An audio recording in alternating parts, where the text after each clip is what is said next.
তারাপীঠের মহাশ্মশানে জ্যোতিরূপে বাস করেন দেবী মা তারা। আর এই মহাশ্মশানেই অবস্থিত বামাখ্যাপার পঞ্চমুণ্ডের আসন।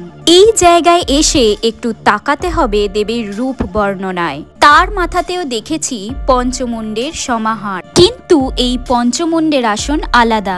এখানে 5টি মুণ্ড, সাপের, ব্যাঙের, খরগোশের, শিয়ালের আর মানুষের। এই আসনে বসেই বহু যুগ পূর্বে দেবীকে তুষ্ট করে তারাপীঠকে সিদ্ধপীঠে পরিণত করেছিলেন ঋষি বশিষ্ঠ। সেই আসন আজও বিদ্যমান। সাধক বামাখ্যাপাও এই আসনে বসেই তন্ত্র সাধনায় সিদ্ধি লাভ করেন। খুব সিদ্ধ চিত্তের মানুষ না হলে এই আসনে বসা মাত্র সারা শরীরে তীব্র জ্বালা শুরু হয়।